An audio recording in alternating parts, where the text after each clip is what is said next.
Hello my friends and welcome back. Thank you very much for being with me again today. NATO threatens Russia, but not NATO, just the Secretary General of NATO, Mr. Mark Rutte, the Dutch guy. People who stuck around with me long enough, they know my assessment of Mr. Mark Rutte, the Secretary General of NATO, which is a position of a secretary. He takes phone calls, schedules appointments, communicates what other people decided. He's a secretary. He's not in charge of anything. He's not in charge of NATO. Well, that was confirmed to me and to us by Lavrov. He says the exact thing. Who is this guy Rutte? He's not the president of a country. He's just a secretary general of an organization. And I have 3 articles plus a short video clip showing Lavrov really talking about Rutte, putting Rutte in its place. He is just a secretary. He's not a president. He goes around and he talks and he advises and he makes statements when actually his position is a baboon. The clip of Lavrov is about 20 seconds. So let me start with the articles where Rutte threatens Russia. And listen to this, or look at this. DPA International. This is from Wednesday, March 26, 2025. DPA International. NATO warns Russia of devastating response if Poland is attacked. So here is Rutte with idiot Donald Tusk, the Prime Minister of wannabe Poland. This guy says devastating response. This is the way I see it. So you're in the neighborhood, okay? You live with your family, whatever, and you have a neighbor, and the neighbor is married.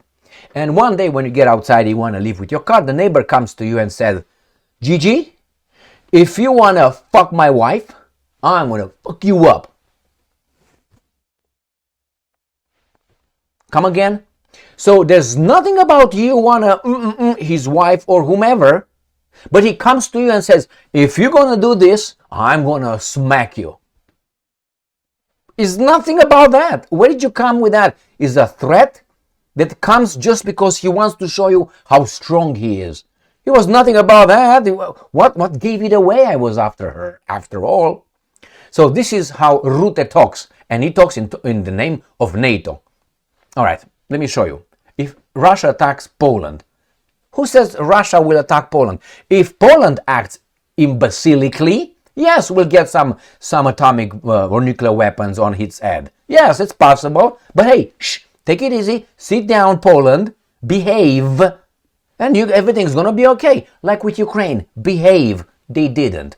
Now they got it. Now let's look at the other article. Coming from Ukrainska Pravda. NATO Secretary General promises, it's outrageous, promises devastating response to Putin for attacking Poland or another NATO state. Again, you got a neighbor coming and telling you, if you want to steal my car, Emil, I'm going to knock the shit out of you. Where did you get that one? Well, just I'm ready. What the hell is going on with you guys? I will tell you a personal story or stories from my childhood or my early teenage or teenage years when I was a guy who was fighting all the time. But let's go to the next article first. So here is an article. I couldn't find the original. It was on Russia Today or Sputnik. I sat on it and I said, I'm not going to make this video, whatever. But this is when Lavrov, take Mr. Rutte to task. Rutte forgot himself. NATO Secretary General fancies himself the president of a powerful country, according to Lavrov. And that's exactly what it is. And he has this little statement in this context. Well, I'm going to play right now. Ready? It's a short clip with Lavrov. It's in English, so everyone can follow. Ready, set, and go. I cannot but mention a Mr. Rutte, who is speaking as if he's the head of a powerful state and not just an official, who is obligated to reflect the consensus of all their members. He's touring around NATO countries' capitals, demanding to prevent a peace settlement that would be beneficial for Russia in any way. And according to our data, he is counseling Zelensky, indicating that Zelensky must stand on his positions and that he must not make any concessions. They're saying that Kiev may not make any concessions, especially territorial concessions. And so this was Rutte. Let me read you this one from the article. NATO Secretary General Mark Rutte giving instructions to head of Kiev regime Vladimir Zelensky is abusing his duties. He was stated at a press conference following the meeting of the G20 foreign ministers in South Africa by Russian Foreign Minister Sergei Lavrov. And I'm quoting exactly what you said. NATO Secretary BS General Rutte acts as if he is the president of a large and powerful country and not an official. He rushes around the capitals of NATO countries, instructs Zelensky, telling him to stand his ground and not show weakness in negotiations. This is bacchanal. I don't know what, bacchanal? Rutte is abusing his duties. Not all NATO members take such an outrageous position. Not everyone wants to continue spending money on arming Ukraine and obey Zelensky's wishes. Lavrov said, you can find that if you go over this later. He's going to talk about exactly what this is put together, his statement, but it's broken in two actually. So again, he's unofficial only. He's not the president of a large and powerful country. So Rutte, as I said, he's abusing his power. And when you see NATO sees this, or Rutte visits this country and he goes over there and Russia will gonna be careful. Who are you? You're just an official from a little country called the Netherlands that I guarantee you, if I show you this to the rest of the world, not to the Europeans, to the rest of the world, they don't even fucking know where the Netherlands is. Netherlands. Do you know where Netherlands is? I'm going to point it to you. It's in Europe somewhere. You're not going to find it. It's so small, but hey, it's very important. You know why? Banking system. And not only that, do you know what the Netherlands is producing? And all of a sudden, Netherlands is so powerful. You know the population of Netherlands? You know how big it is? Tell me one product besides, smoking. What the hell are they doing over there?